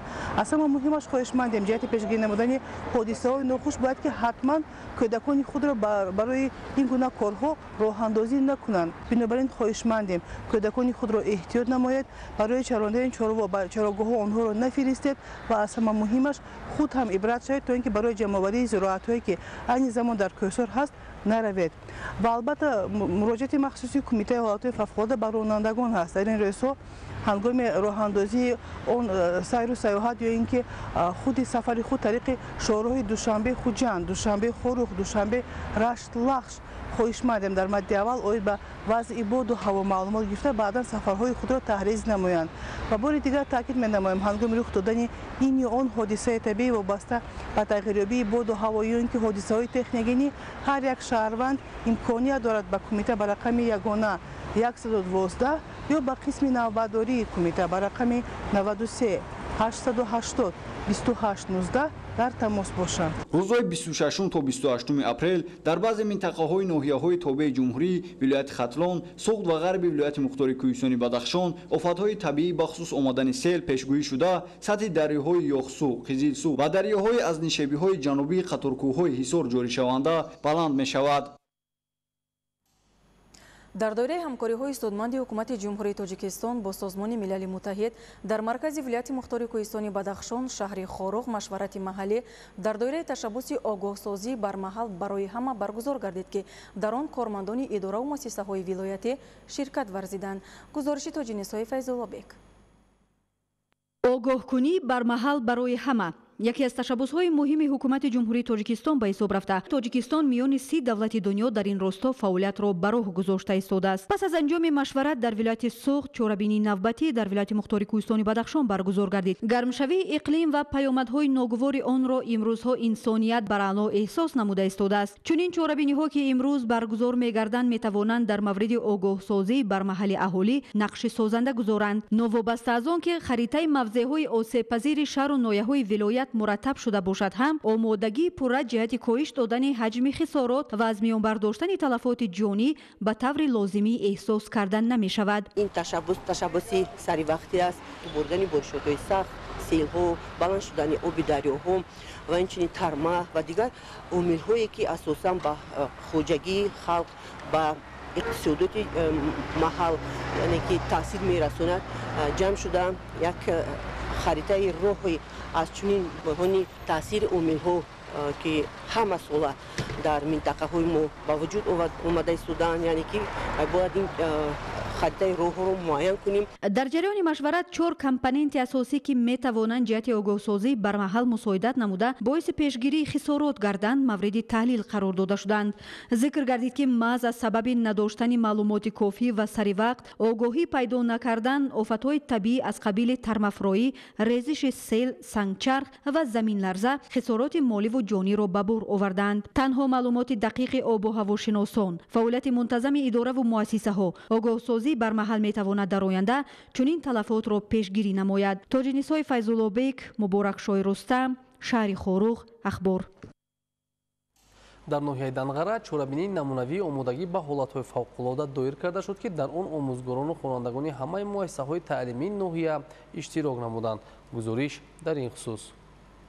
бо мақсади омӯзиши дараҷаи омодагии хонандагони муассисаҳои таълимӣ марбут ба ҳолатҳои фавқулода ва мудофиаи гражданӣ тибқи нақшачорабинии шуъбаи маърифи ноҳияи Данғара дар муассисаи таҳсилоти миёнаи умумии рақами 25 ноҳия чорабинии намунавии омодагӣ ба ҳолатҳои фавқулода доир карда шуд, ки дар он сарварони муассисаҳо, омӯзгорони фанни дифои ҳарбии ҳамаи муассисаҳои таълимии ноҳия иштирок доштанд. масъулин мақсад аз гузарондани чорабинии омодагии мазкурро ҳангоми рух додани ҳолатҳои фавқулодаи табиӣ ва техногенӣ аз ҷумла заминларзаро шарҳ дода омодагии ҳайати педагогӣ ва хонандагон инчунин барои дуруст амал намудан ҳангоми рух додани ҳолатҳои фавқулода ва таъмини бехатарӣ дар вақти гузарондани машқи ғайринақшавии имрӯза таъкид намуданд. сипас омӯзгорону хонандагон амалиёти омодабошии худро ҳангоми сар задани ҳодисаи заминларза нишон доданд. бо садо додани бонги хатар гурӯҳи нерӯҳои ғайриҳарбии муассиса барои иҷро намудани корҳои наҷотдиҳӣ сафарбар карда шуда хонандагонро ба ҷои бехавф кӯчониданд. нерӯҳои ғайриҳарбии муассиса алоқа, иктишоф, ҳифзи тартиботи ҷамъиятӣ, гурӯҳи наҷотдиҳӣ, оташнишонӣ ва ёрии тиббӣ аз ҳисоби хонандагон амалиёти мудофиавиро муташаккилона иҷро намуда аз худ маҳорати баланд нишон доданд. мақсади асосии чорабинӣ аз он иборат аст ки пешгирӣ кардани ҳолатҳои фавқулода. мо омӯзгорон ҳамеша дар дарсҳо бо хонандагон фаҳмондадиҳо пешгирӣ намудани ҳолатҳои фавқулодаро меомӯзонем. кӯшиш ба харҷ медиҳем ки дар тамоми муассисаҳои таълимии ноҳия дар ҳудуди ноҳия ҳамин корҳоро ба анҷом расонем, ки то ин ки хонандагон аз ан ҳамин гуна ҳодисаҳои фавқулода бархурдор бошанд ва донанд ки дар ан ҳамин ҳолатҳо чӣ кора бояд анҷом диҳанд. баъди иҷрои амалиёт ҳайати комиссия дар назди майдони баргузории чорабинӣ ба гурӯҳҳои ғайриҳарбии муассиса баҳои қаноатбахш доданд. зимни натиҷагирӣ аз рафти машқи имрӯза ба иштирокчиёни фаъол сипосномаи шуъбаи маърифи ноҳияи Данғара тақдим карда шуд. Салоддини Неъмат, ноҳияи Данғара, Ахбор. дар донишгоҳи давлатии тиббии тоҷикистон ба номи Абуалӣ ибн Сино анҷумани 14-уми ассотсиатсияи директорони марказҳо ва институтҳои саратоншиносӣ аз кишварҳои иттиҳоди давлатҳои мустақил ва Авроосиё баргузор гардид. гузориши ҳамкорони мо дар ин хусус. дар донишгоҳи давлатии тиббии тоҷикистон ба номи Абуалӣ ибн Сино анҷумани 14-уми ассотсиатсияи директорони марказҳо ва институтҳои саратоншиносӣ ва рентгорадиологони кишварҳои иттиҳоди давлатҳои мустақил ва Авроосиё баргузор гардид. дар кори анҷуман муовини сарвазири ҷумҳурии тоҷикистон Дилрабо Мансурӣ коршиносони беш аз 12 давлат дар соҳаи саратоншиносӣ иштирок карда вобаста ба мубодилаи таҷриба донишҳои андӯхта паҳлӯҳои мухталифи саратоншиносӣ роҳҳои асосии пешгирии саратон то ба барқарорсозии кӯмаки паллиативӣ маъруза намуданд. имрӯз дар кори ин анҷуман бештар аз 240 нафар меҳмонон аз хориҷи кишвар аз Россия, Қазоқистон, O'zbekiston, Қирғизистон, Туркманистон, Франсия, Ҳиндустон ва дигар давлатҳо иштирок доранд. ва дар кори анҷуман якчанд сексияҳо ба мисоли пешгирии бемории саратон, дарёфти саривақтии бемории саратон, табобат ва ташхиси муосир имрӯз дар илм ва инчунин кӯмаки таскинии бемороне ки ба гирифтори саратон ҳастанд муҳокима мегарданд. баён гардид ки интихоби ҷумҳурии тоҷикистон барои гузарондани анҷумани навбатӣ ин эътирофи дастовардҳои илмӣ дар ҳифзи солимии шаҳрвандон, самаранокии тадбирҳо оид ба мубориза ба бемориҳои саратон, хизматҳо ва эътибори саратоншиносони ҷумҳурии тоҷикистон дар хориҷи кишвар мебошад. аз соли 2010 то соли 2024 аз анҷумани 6 то анҷумани 14 пешравиҳо дар соҳаи саратоншиносӣ ҳаст. имрӯз ҳукумати ҷумҳурии тоҷикистон беморони саратонро бо харидории дорвории кимиёвӣ барои табобат аз маблағҳои давлатӣ, бюджети давлатӣ дастгирӣ мекунад. шарикон оид ба рушд дар ҳамкорӣ барои харидорӣ кардан, ворид намудани таҷҳизотҳои муосир барои табобати нурдармонӣ ва омӯзонидани мутахассисон дар хориҷи кишвар корбарӣ шуда истодааст. якчанд шӯъбаҳои нурӣ метавонанд то соли 2025 дар вилояти Суғ, дар вилояти Хатлон кушода ба истифода дода шаванд. бояд гуфт ки дар шароити ҷаҳонишавии иттилоот ва пешрафти илму техника истифодаи васеи маошҳои радиатсионӣ омӯзиши паҳлӯҳои мухталифи саратоншиносӣ аз ҷониби олимони соҳа зарурати бештар дорад. яъне имрӯз вақти он расидааст ки назарияро дар амалия татбиқ намуда роҳҳои пешгирии таъсиррасониро дар ҷаҳони босуръат тараққиёбанда ҳарчи зудтар пайдо кард то ки солимии ҷомеа пойбарҷо нигоҳ дошта шавад. Маҳмараҷаб Абдуллозода, Меҳрӯзи ҷумъа, Ахбор. мавзӯи дигар, дар шаҳри Дубай, Амурати Муттаҳидаи Араб, ҷашни байналмилалии Наврӯз бо риояи суннату оинҳои қадима ва шукӯҳу шаҳомати хос таҷлил гардид. таваҷҷӯҳ намоед. ҷашни фархундаву зиндагисози наврӯзи байналмилалиро ки яке аз оинҳои хоси он дӯстӣ ва ба ҳамояву муттаҳидӣ маҳсуб меёбад, ҳамватанонамон дар сатҳи баланд ва бо шукӯҳу азамати нотакрор дар шаҳри Дубай, Амуроти Муттаҳидаи Араб таҷлил намуданд. баргузории чунин як чорабинӣ бо пешниҳоди расму оинҳо барои муаррифии таъриху фарҳанги қадимаи миллӣ имконоти мусоиде хоҳад буд. таому ғизоҳои болаззат, маҳсулоти ватанӣ ва расму мусаввараҳои муаррифкунандаи минтақаҳои сайёҳию манзараҳои зебои мамлакат шукӯҳмандтар сохта буд. боиси ифтихор аст ки имрӯз ҷашни наврӯз бо дастгирии пешвои муаззами миллат дар ҷаҳон байналмилалӣ эътироф карда шуд. ҷашни миллии байналмилалии наврӯзро таҷлил намуда ба ин муносибат дар саҳни толор дастовардҳои миллии ҷумҳурии Тоҷикистон барои меҳмонон пешниҳод карда шуд. аз ҷумла имкониятҳои сайёҳӣ, дастовардҳои миллӣ, ҳунарҳои мардумӣ, созҳои миллӣ пешкаш карда шуд. доимо кӯшиш мекунем ки ҳар як ҷашну маросимҳои ватаниро гарчанде ки дур аз ватан ҳам бошем бо тантана ҷашн гирем ва ин ҳам як ҳисси ватандӯстии моро боз ҳам зиёдтар мегардонад ва доимо кӯшиш мекунем ки ватани худро, табиати худро, тамаддуни худро ва расму оинҳои худро ба тамоми хориҷиён муаррифӣ намоем. меҳмонон нахуст дар ин ҷо бо намунаҳои ҳунарҳои мардумӣ, имконоти сайёҳии мамлакат ва расму оинҳои миллӣ шинос гардида таассуроти неку хотирмон доштанд. ин ҷашни фархунда барои таҳкими дӯстиву рафоқат ва ҳамкорию ҳамёрии халқу миллатҳои ҷаҳон нақши арзанда дошта, маҳз бо ташаббуси ҷумҳурии Тоҷикистон ва ҷонибдории кишварҳои ҳавзаи тамаддуни он мақоми байналмилалӣ гирифт. таъкид гардид ки наврӯзи байналмилалӣ ба ҳайси ҷашни шодифизою созанда тарғибгари оинҳои неки инсондӯстиву муттаҳидӣ байни халқу миллатҳои ҷаҳон тӯли ҳазорсолаҳо пойбарҷо монда то имрӯз мақом ва манзилати хос дорад. аснои суханони табрикоти корпусои дипломатии муқими шаҳри Дубай аз ҷашнгирии наврӯзи байналмилалӣ изҳори хушнудӣ намуда, чунин фазои дӯстиву ба ҳамоиро ҷиҳати рушди ҳамкориҳои минбаъда дар самтҳои гуногун муҳим арзёбӣ карданд. барои мо бисёр хушоянд аст ки бо як шодиву нишоти беандоза дар ин чорабинӣ бо шукӯҳ ширкат дорем ва бо урфу анъанаҳои миллати кӯҳантамаддуни тоҷик шинос гардидем. тарғиби анъанаву суннатҳои неки ниёгон ба василаи баргузории тадбирҳои фарҳангӣ ва пешниҳоди суруду таронаҳои ҷаззобу дилнишин амалӣ мегардад ки ин раванд дар замони соҳибистиқлолӣ боз ҳам вусъати бештар пайдо намуд. тадбири идона ва пешниҳоди ҳунарҳои мардумӣ ва барномаи консертӣ барои мо бисёр писанд омад. мо аз дидани чунин намунаҳои ҳунармандӣ ва садои форами мусиқиҳои ҷаззоб хушҳол гардидем.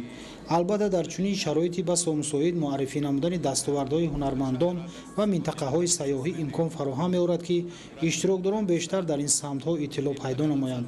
ما کشور تاجیکستان رو بسیار دوست داریم و بارها به تاجیکستان سفر کردیم و من به عنوان یک بیزنسمنی که در دبی زندگی میکنم بسیار خوشحالم که ما رو میتونیم در این جشن نوروز شرکت بکنیم و بسیار خوشحالیم که کشور تاجیکستان جشن‌های نوروز و فرهنگ خودش رو و تاریخش رو گرامی می‌داره و ما را هم دعوت کرده که جزو اون باشیم. дар чорабинии ҷашни гурӯҳи ҳунармандони тоҷик бо суруду таронаҳои ҷолиб санъати волои миллиро муаррифӣ намуданд. барномаи консертӣ мақбули кулли ширкаткунандагони тадбири фарҳангӣ гардид ки шодифизою дилнишин буд. вобаста ба ҳафтаи илм дар донишкадаи технология ва менеҷменти инноватсионӣ дар шаҳри Кӯлоб ҳамоиши илминазаравӣ баргузор гардид ки дар он ҳайати профессорону омӯзгорон ва донишҷӯён фаъолона иштирок намуданд. гузориши ҳамкорони мо аз шаҳри Кӯлоб. وابسته به هفته علم در دانشکده تکنولوژیا و منیجمنت اینوواسیونی در شهر کلوب کنفرانس علمی نظریوی هیئت پروفسوران و آموزگاران و دانشجویان اوید به نتیجه گیری کارهای علمی تحقیقاتی در سال 2023 برگزار گردید. در همایش در موضوعهای 10 ساله بین المللی عمل او برای رشد استوار، 20 ساله آموزش و رشد فنهای طبیعت شناسی، ریاضی و دقیق در ساحه علم و معارف برای سالهای 2022-2026 سالهای رشد صنعت، تطبیق برنامه دولتی تکمیل و آموزش زبانهای روسی و انگلیسی در جمهوری تاجیکستان برای دوره تا سال 2030، عملی شوی استراتژی مقاومت به تروریسم و اکستریمیسم در جمهوری تاجیکستان برای سالهای 2021-2025 و اعلان نمودن سال 2024 همچون سال معرفتی حقوقی شنیده شد. طبق نقشه کاری دپارتمنت علم و تطبیقات جهت آماده کردن متخصصان دارای درجه و عنوان علمی داشته در سال 2023 5 نفر عنوانجویان دانشکده رساله‌های نامزدی و 1 نفر رساله دکتری دفاع کردند که این 83 از 3% نقشه دورنما را تشکیل میدهد. وابسته به برنامه کنفرانس 200 مقاله‌های آموزگاران و 184 مقاله‌های دانشجویان در 9 بخش آن شنیده مورد بررسی قرار داده شدند. رحمتعلی نظری، ایرج خمری، شهر کلوب، اخبار. از نوحه جبور رسول ولایت سوق در مؤسسه‌های تحصیلاتی عالی و میانه کسبی مملکت 64 نفر طریق کوتاه پرزیدنتی تحصیل می‌کنند. آموزگاران و پدر و مادران تأسیس کوتاه پرزیدنتی را نشانه واضح دستگیری و غمخوری‌های رهبری دولت و حکومت مملکت نسبت به جوانان ارزیابی می‌نمایند. ادامه موضوع در گزارشی همکارانمان. در مؤسسه‌های تحصیلاتی عالی و میانه کسبی حدود ولایت سوخت 5418 نفر از ناحیه جبار رسولوف تحصیل می‌کنند. در این باره ضمن واخوری رهبریت مقامات اجرایی حکومت دولتی ناحیه جبار رسولوف با دانشجویانی که در مؤسسه‌های تحصیلاتی عالی و میانه کسبی مرکزی ولایت شهر خوجان تحصیل می‌کنند تاکید گردید. یادآور می‌شویم که در اساس نقشه تصدیق نموده مقامات اجرایی حکومت دولتی ولایت سوخت واخوری رئیسان شهر و ناحیه‌ها با دانشجویان مؤسسه‌های تحصیلاتی عالی و میانه کسبی به خاطر واقف گردیدن از شرایط بود و باش دانشجویان، روند تحصیل، دانش‌اندازی، بررسی مشکلات و معماهای موجوده و پیشنهاد راه‌های حل آن برگزار می‌گردد. در زمان صاحب استقلالی با تشبث اساسگذار صلح و وحدت ملی پیشوای ملت پرزیدنت جمهوری تاجیکستان محترم امامعلی رحمان، تعداد مؤسسه‌های تحصیلاتی عالی و میانه کسبی به مراتب بیشتر گردیده شرایط تعلیم و تربیت مطابق به طلبات امروز به راه مانده شد. گفته شد که تأسیس کوتای پرزیدنتی و توسط آن جلب گردیدن جوان پسران و جوان دختران به تحصیل نشانه واضح غمخوری‌های رهبریت دولت و حکومت مملکت نسبت به جوانان میباشد. طبق اطلاع مسئولین از ناحیه جبار رسولوف در مؤسسه‌های تحصیلاتی عالی و میانه کسبی حدود ولایت سوخت 54 نفر طریق کوتا تحصیل می‌نمایند. در ملاقات تاکید گردید که یکی از مسئله‌های تشویش‌آور این گرویدن برخی از جوانان ناآگاه به حزب و حرکت‌های ممنوع بوده این روند نامطلوب باعث نگرانی اهل جامعه گردیده است. از جوانان دعوت به عمل آورده شد که با استفاده از شرایط موجوده به دانش‌اندازی مشغول شوند، زبان‌های خارجی را آموزند و برای آینده با سعادت خود از امروز زمینه گذارند. پس از ختم دانشگاه آنها می‌توانند در سمت و ساحه‌های مختلف کار و فعالیت نموده در پیشرفت و شکوفایی و آبادی وطن خود سهمی ارزنده گذارند. در ادامه به 130 نفر یتیمان، شخصان دارای امکانات محدود و نیازمند کمک یک وقتینه مالیوی سپاریده شد. همزمان در این روز با اقدام مقامات اجرایی حکومت دولتی ناحیه جبار رسولوف جهت والیدروحی دانشجویان برنامه کنسرتی دایر کرده شد که بسا جالب و دیدنی بود. از روزهای اولی به دست آوردن استقلالیت دولتی مسئله مقاومت با کروپسیا در محور سیاست حکومت جمهوری تاجیکستان قرار دارد. به خاطر جلوگیری از این ظهورات نامطلوب، استراتژی دولتی مقاومت با کروپسیا در جمهوری تاجیکستان برای دوره تا سال 2030 قبول گردیده امروز مورد عمل قرار دارد. به خاطر تطبیق همه‌جانبه هدف و مقصدهای آن، نمایندگان حفظ حقوق با کارمندان کسب و کار گوناگون صحبت و واخوری‌ها انجام می‌دهند. ҷиҳати дар амал татбиқ намудани ҳадафу мақсадҳои стратегияи давлатии муқовимат ба коррупсия дар ҷумҳурии Тоҷикистон барои давраи то соли 2030 ва нақшачорабиниҳои амалисозии он барои марҳилаи якум ва дар ин замина пешгирии амалҳои коррупсионӣ ва хавфи даст задан ба ин амали номатлуб дар коллеҷи омӯзгории ба номи Хосият Махсум Мувайи Донишгоҳи давлатии омӯзгории Тоҷикистон ба номи Садриддин Айнӣ намояндагони агентии назорати давлатии молиявӣ ва мубориза ба коррупсияи ҷумҳурии Тоҷикистон бо ҳайати кормандону омӯзгорони ин муассисаи таълимӣ вохӯрӣ анҷом доданд. Дар вохӯрӣ намояндагон доир ба пешгирии амалҳои коррупсионӣ андешаҳои худро баён намуда иброз доштанд, ки коррупсия амали нангин ва зараровар мебошад, метавонад таъсири манфии худро ба тамоми соҳаҳои ҳаётан муҳими ҷомеа расонад. ҳамчунин намояндагони мақомоти иҷроияи ҳокимияти давлатии шаҳри Душанбе, шӯрои собиқадарони ҳизби халқи демократии Тоҷикистон дар якҷоягӣ бо намояндагони дигар сохторҳои давлатӣ бо донишҷӯ-духтарони коллеҷи омӯзгории ба номи Хосият Махсум Мувайи Донишгоҳи давлатии омӯзгории Тоҷикистон ба номи Садриддин Айнӣ вобаста ба дастгирии занону духтарони фаъолу ҳунарманд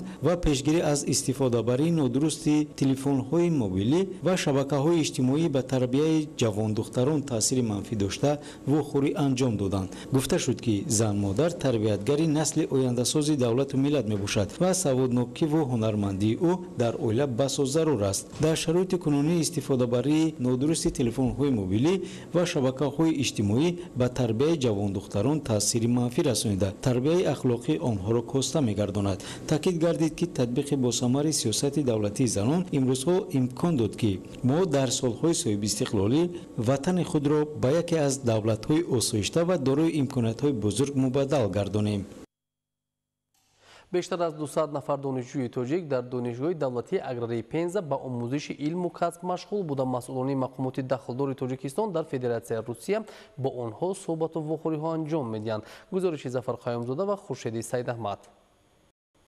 дар чорабинии навбатӣ роҳбари ташкилоти ҷамъиятии маркази миллии фарҳангии тоҷикон дар вилояти Пенза намояндагони ниҳодҳои дахлдори вилояти Пенза ва донишҷӯёни тоҷик иштирок доштанд. иштирокдорон вобаста ба ҷанбаҳои иҷтимоию фарҳангии мутобиқшавии донишҷӯёни хориҷӣ ибрози назар карданд. таъкид гардид, ки танҳо дар заминаи фаъолияти муштарак, ҳамгироӣ ва ҳамкории зич метавон ҷавононро дар рӯҳияи худшиносӣ ва эҳтиром ба арзишҳои волои башарӣ тарбия намуд. дар идома масъулони ҷамъияти тоҷикони вилояти Пенза вобаста ба раванди таҳсилу будубоши донишҷӯёни тоҷик, баландбардоштани ҳисси худшиносиву ватандӯстӣ, ҳифз ва тарғиби суннату анъанаҳои фарҳангию миллӣ андешаронӣ намуданд. зикр гардид, ки хатару таҳдидҳои замони муосир аз ҷумла зуҳуроти терроризму экстремизм ҳаёти осоиштаи сокинони сайёраро ноором сохта, гурӯҳҳои ифротӣ барои пиёда намудани мақсадҳои ғаразноку зидди инсониашон баъзе ҷавонони ногоҳро бо роҳи фитнаву фиреб ба доми худ меафтонанд. барои худогоҳ, худшинос ва зираку ҳушёр будани донишҷӯёни тоҷик, ки дар донишкадаву донишгоҳҳои Русия таҳсил менамоянд, тадбирҳои мушаххас амалӣ шуда, корҳои фаҳмондадиҳӣ тибқи нақшаи таҳриррезишуда идома доранд. ҷалби ҷавонон ба илмомӯзӣ, варзиш ва анҷоми машғулиятҳои маърифатӣ байни онҳо омили муҳим дар роҳи пешгирии шомилшавии баъзе ҷавонон ба гурӯҳҳои ифротию террористӣ унвон мешавад. бо ин назардошт аз ҷониби масъулони ҷамъияти тоҷикони вилояти Пензаи Федератсияи Русия бо донишҷӯёни тоҷик, ки дар донишкадаву донишгоҳҳои ин вилоят таҳсил менамоянд, пайваста корҳои фаҳмондадиҳӣ гузаронида мешавад. Зафар Қаёмзода, Хуршеди Саидаҳмад, Федератсияи Русия барои барномаи иттилоотии ахбор. дар шаҳри Душанбе бахшида ба рӯзи илми тоҷик маросими ҷоизасупории озмунҳои ҷумҳуриявӣ муҳаққиқ ва ихтирокори ҷавон ва магистранти сол баргузор гардид. гузориши Қамариддин Ҳусейнзода дар ин хусус. ҷалби ҳарчи бештари наврасону ҷавонон ба ихтирооту навоварӣ самти муҳими соҳаи маорифи мамлакатро ташкил медиҳад.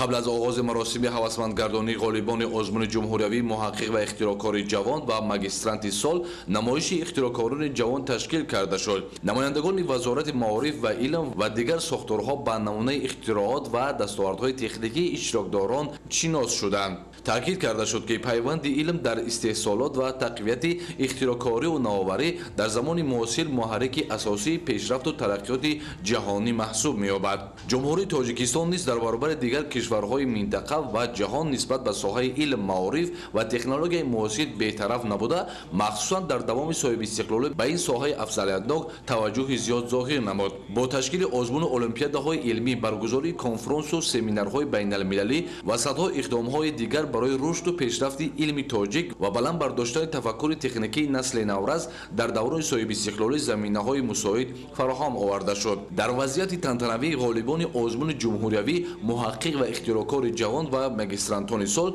با دیپلم و افتخارنامه‌ها و تحفه‌های خاطروی قدردانی شدند.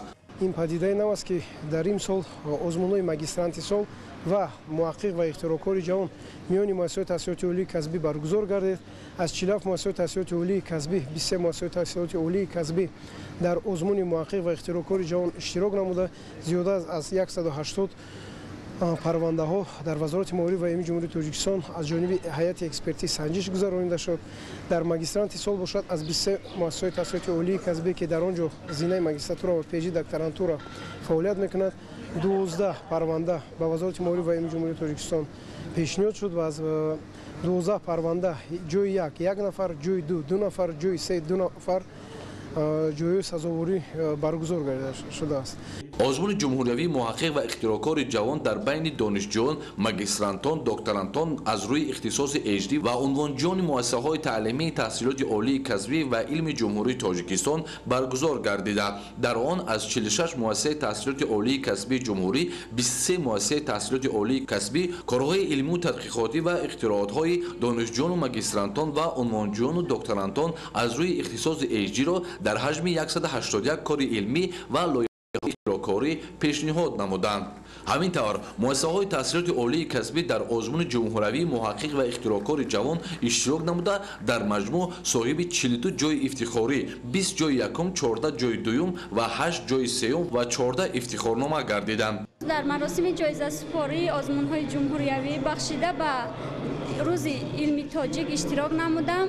در این آزمون از روی نامیناسیای اختراعکاری در سمت طبی اشتراک نمودم که سزاوار جای افتخاری گردیدم. در آزمون جمهوریوی مگسترانت سال که بین مگسترانتان مؤسسه‌های تحصیلات عالی کسبی و علم جمهوری تاجیکستان برگزار گردید که از 12 مؤسسه تحصیلات عالی کسبی 12 کار علمی تحقیقاتی پیشنهاد شد. از 12 کار پیشنهاد نموده مگسترانتان صاحب 1 جای یکم، 2 جای دوم، 2 جای سوم و 2 افتخارنامه گردیدند. همزمان با مناسبت روز علم تاجیک یک قطار کارمندان ساحه علم و معارف با نشان علاچه معارف و علم جمهوری تاجیکستان افتخارنامه و سپاسنامه ها سرفراز گردیدند. قمردین حسین زاده، محمد سعید کمال برای برنامه اخبار.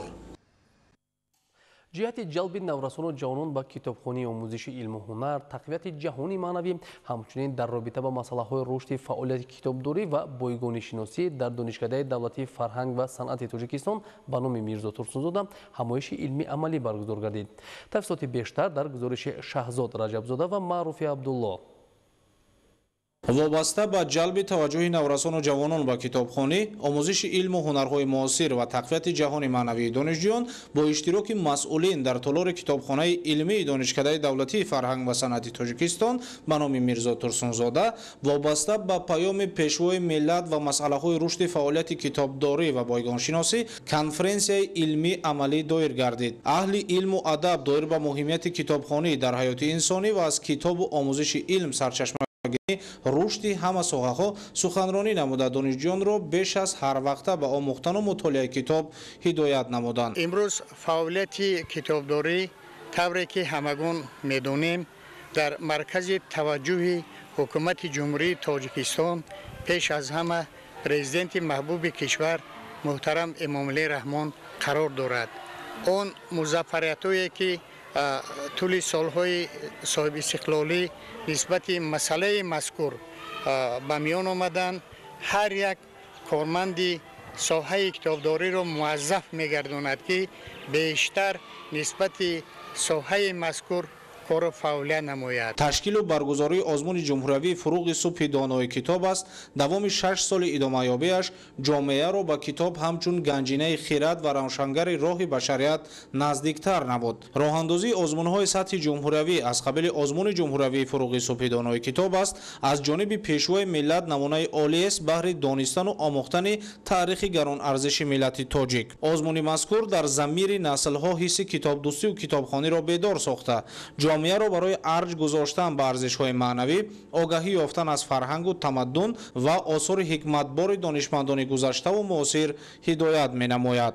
شهزاد رجبزاده معروفی عبدالله، اخبار.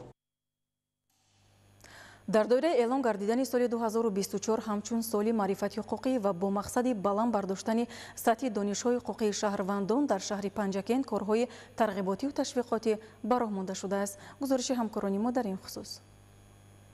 این جهان رو نگر به چشم خیرات تحت چنین عنوان در مؤسسه تحصیلات میانه عمومی رقم 47 شهر پنجکند از جانب کمیته اجرایی حزب خلقی دموکراتی تاجیکستان در شهر پنجکند کنفرانس علمی نظریوی گذرانده شد. در کنفرانس مسئولان معروضه‌های خود را اوید به بلند برداشتن معرفت حقوقی اهل جامعه، راه‌های تطبیق نکته‌های اساسی سخنرانی پیشوای معظم ملت در ملاقات با فعالان و خادمان دین کشور، رعایت قطعی و احترام گذاشتن به قانون، از جمله اجرای حتمی مقررات قانون‌ها درباره مسئولیت پدر و مادر در تعلیم و تربیت فرزند، درباره تنظیم عنعنه و جشن و مراسم در جمهوری تاجیکستان با فکت و دلایل‌های جالب پیشنهاد اشتراکچیان گردانیدند. قید گردید که به عنوان فعال پیش از همه به خاطر از بین بردن عنعنه‌های زیان‌آور و خرافاتی در برگزاری معرکه‌ها خود باید نمونه باشند، زیرا رسالت ازلی مادر تاجیک صاحب علم، دوراندیش، وطندوست، خویشتن‌شناس و خودآگاه، تربیتگر نسل نورست در روی احترام گذاشتن به ارزش‌های ملی و دولتی، پاسدار بودن عنعنه‌های مقدس خلق تاجیک، احیاگر دوباره فرهنگ و تمدن ملت و نماد شایسته به زن‌های عالم بودن است. همچنین گفته شد که جانیساری‌های پیشوای معظم ملت محترم امام علی رحمان برای رسیدن به این فضای آرام و آسوده وطن به نهایت بزرگ است. در دوران صاحب استقلال کشور زمینه مساعد فراهم آوردن به زنان و بانوان و بلند برداشتن موقع آنها در جامعه که زیر توجه پیشوای معظم ملت قرار دارد برای ما شهروندان کشور خوشبختی به انتهاست. در ادامه واخوری از زنان و بانوان دعوت به عمل آورده شد که بیش از هر وقت دیگر به قدر صلح و ثبات کامل رسند، به تقلیدهای کرکرانه فرهنگ‌های بیگانه راه ندهند و فرزندان را در روحیه وطن دوستی، خویشتن‌شناسی و احترام به ارزش‌های والای نیاگانمان تربیت نمایند. دلیری بازار، شوسن سالیوف، شهر پنجکند، اخبار. دانش و ملکه قابلیت ذهنی و مهارت بلند دانشجویان تاجیک در المپیاد فنی بین المللی که در شهر اشخابات ترکمنستان برگزار شد نتیجه نظررس را به بار آورد. گزارش ابراهیم نزل‌زاده در این خصوص.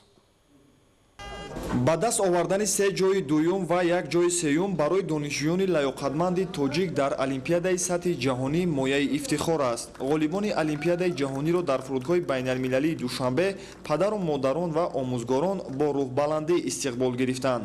дар олимпиадаи дуюми байналмилалӣ аз фани информатика дар шаҳри ашхобод баргузор шуд. донишҷӯёни зиёда аз 25 давлат иштирок карданд.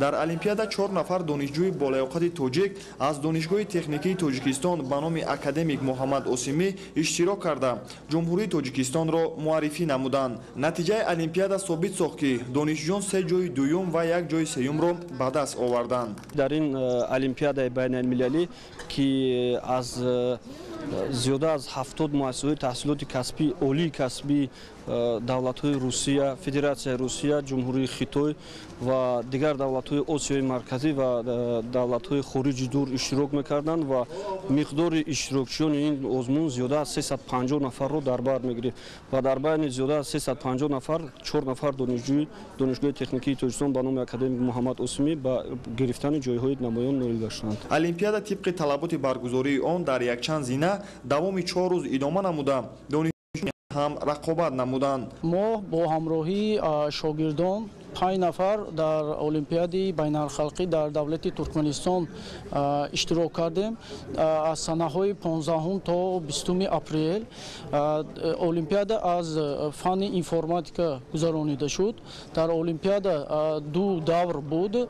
дар он 350 донишҷӯёни 70 давлатҳои дунё муассисаҳои давлатҳои дунё иштирок карданд. ман тавсия медиҳам ки донишҷӯён раванд ба озмун иштирок кунанд, рафта ҷойҳои намёнро гиранд. ҳамин озмунҳо барои мо пешниҳод шудааст. наметавонем мо донишҷӯё равем ба ҳамин озмунҳо иштирок кунем ва ба номи давлати худамонро баланд бардорем. ба итминон гуфтан мумкин аст ки донишҷӯёни тоҷик бо донишу маҳорат ва қобилияти худ дар баробари хонандагони дигар кишварҳо метавонад бо сарбаландӣ ҷумҳурии Тоҷикистонро муаррифӣ намояд. яке аз намудҳои варзиши оммавӣ ин шиноварӣ мебошад ки дербоз дар байни одамони сину солашон гуногун маъмул гашта дар ҷаҳон дӯстдорони зиёд дорад. шарҳи бештари мавзӯъ дар гузориши Раҳматшоҳӣ Обид. манфиати шиноварӣ ба саломатии инсон маълум аст ва аз давраҳои дур одамон бо усули маъмулии крол ва браст шино мекарданд. шиноварӣ низоми кори мушакҳоро инкишоф дода ҳамоҳангии ҳаракати буняро такмил медиҳад. шиноварӣ ки нави варзиш аст асабро мустаҳкам, мубодилаи моддаҳоро дар бадан беҳтар, кори узвҳои нафасгирӣ ва дилу рагҳоро тақвият мебахшад. якчанд намуди варзиши шиноварӣ мавҷуд аст. аз ҷумла шиноварии тандурустӣ, шиноварии варзишӣ ва амалӣ. шиноварии тандурустӣ як шакли тарбияи ҷисмонӣ ва беҳдошти аҳолӣ мебошад. мунтазам ба шиноварӣ машғул шудан организмро обу тоб дода, иллати роҳи нафасро пешгирӣ карда, инкишофи ҷисмониро такмил медиҳад. дар баробари он ки шиноварии тандурустӣ ба таври гурӯҳӣ дар иншоотҳои варзишӣ аз ҷониби корхонаҳо, муассисаҳо ва донишкадаҳо барпо карда мешавад, инчунин шахс метавонад мустақилона ба шиноварӣ машғул шавад. шиноварӣ яке аз маъмултарин намудҳои варзиш аст. шиноварии варзиширо ба хоҳишмандон аз 5-солагӣ омӯзондан мумкин аст. дар мусобиқаҳои варзишии шиноварӣ наврасон аз 9-сола боло ҷалб карда мешаванд. шиновариро дар кӯдакӣ ёд гирифтан осонтар аст.